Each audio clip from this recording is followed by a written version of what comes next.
I want to address something. Myles Garett is now claiming that Mason Rudolph used a racial slur prior to their brawl in last Thursday's game, and I just want to say this. I don't think that Mason Rudolph used a racial slur. Is it possible? Yes, it's possible. But if it was, now I am not black, I am not African American, so I will never know what it is like to be black. But if that was the case, Mason Rudolph should be thanking God that a hit in the head via a helmet was all that happened to him. He should be thanking God. I'm going to address in this video the scenario now and how it switches and how it flips based on the accusation from Myles Garett saying that he used a racial slur. Whether you want to believe that or not is up to you, but I'm going to address in this video the whole entire situation.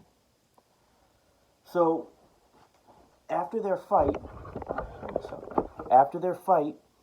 or the brawl between the Browns and the Steelers, obviously it took the NFL by storm, and it created a whirlwind of controversy, and now Myles Garett comes off during his appeal and says that Mason Rudolph used a racial slur against him, which would presumably initiate the brawl to go the way that it did, with Myles Garett hitting him in the helmet. Now, I will never condone a helmet hit like what Myles Garett did. However, if what Myles Garett is saying is true, which I don't think it is, if it was true, again, there's no easy way to address this because it's very controversial.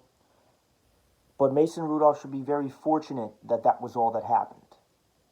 Because, again, I am not black, I am not African American, and I will not pretend that I am. But for those of you that are out there and are among the African American ethnicity group, if someone you were engaging in some physical altercation with had used the N-word or any type of racial slur towards you when you were already pumped up and you were already mad to begin with, I am on your side, because if someone had used that to me, Mason Rudolph, like I said, should be lucky that that was all that happened. Because if that was the case, that changes the whole entire scenario. Does it make what Myles Garett did okay? No. But does it justify it? It depends who you talk to. There's no room for that on an NFL field regardless. But again, and I also do not agree with the people that are defending Mason Rudolph in terms of the fight. Because if you really watch the fight, and again, I'm sure that you Steelers fans and just NFL fans as a whole have watched it over countless times, you will see that Mason Rudolph, maybe he was just doing it to punch him in the face, but had gone to take off Myles Garett's helmet. And after that, he had proceeded to go after him. If you are in an altercation with someone and they are charging at you, by law, you should have the right to defend yourself. Of course, it is going to come with consequence, whether that consequence is an ass beating or that consequence is a suspension and some lawful action taken against you. Of course. But if someone is charging at you and you defend yourself, you have the right to defend yourself. Now, does it make what Myles Garett did okay? Absolutely not. But again, if a racial slur was used prior to that helmet hit, maybe it doesn't justify it by virtue, but you can't defend Mason Rudolph because he charged Myles Garett. What is presumably a racial slur was used against him.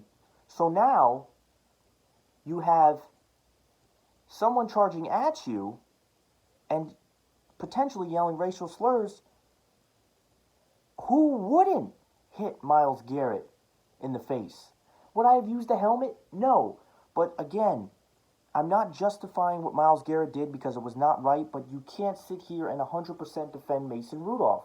Now, if these accusations, which I'm assuming are just blown out of proportion and it is Myles Garett's way of attempting to give himself some type of defense in this situation, then that's even worse. Because now you are claiming that Mason Rudolph is a racist individual and had used some sort of racial slur towards you. And now people are going to get the view and people are going to get the perception that Mason Rudolph is racist, and they're going to presume and they're going to judge him. You get judged regardless and if you're a popular person or not. I'm getting judged off this video, but I'm just telling you the facts and the way that I see it, because not everybody will see it the same way that I do. But again, now Mason Rudolph's image, people are thinking in their head, wow, maybe Myles Garett did have a right to do that. Again, not condoning a hit to the head with a helmet, but you have to look at it as a grand standpoint, people. Mason Rudolph, should he have been suspended the whole year? No, no. Should he have been suspended? Yes, yes. And that is the problem. The Steelers are, what are they, 5-5? They are, if the season ended today, they would not make the playoffs, but they are still very well alive in a wild card chase, and Mason Rudolph is a critical part of their team. But again, I'm not going to say that's why they didn't suspend him, but there has to be some sort of consequence. Mason Rudolph didn't hit him in the head, I get it, but he charged after him, and he initiated into a physical altercation. So again, why is Mason Rudolph not being given any type of suspension? Even if it was 2 games, it's 2 games. He was one of the 2. Now, Pouncey and all them were, if you're suspending Pouncey, how are you not suspending Mason Rudolph, who was one of 2 people that were centerpieces in the brawl? Centerpieces in the brawl. Again, that is, but here's also where I'm going to defend Mason Rudolph. Why now? Why now? Why is all of a sudden Myles Garett saying that he used a racial slur against him? That's what I don't understand. If that was the case, presumably prior to the brawl, why was that not addressed within 24 hours of that? And again, even if he was lying, that wouldn't make it okay. But now it is just showing you that Myles Garett, in my eyes, is using that as some type of excuse for a defense. Because he waited a week, well, I don't know, the appeal was a couple days, I don't know exactly when the appeal was, to state that he used that. Maybe he wanted to do it in a more proper setting, but I just find it hard to believe that this information is coming out now, 1 week after the incident had taken place. Does anybody else see that?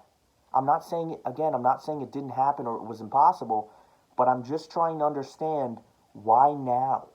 Did he want it, like I said, in a better setting, in a more calm environment with people that have some type of authority over his suspension? You still did it. That's like, you know what it is? It's like Myles Garett wanted to hit him with a helmet because he swung the helmet at him. But let's just say you hit someone with your car, and God forbid you killed them.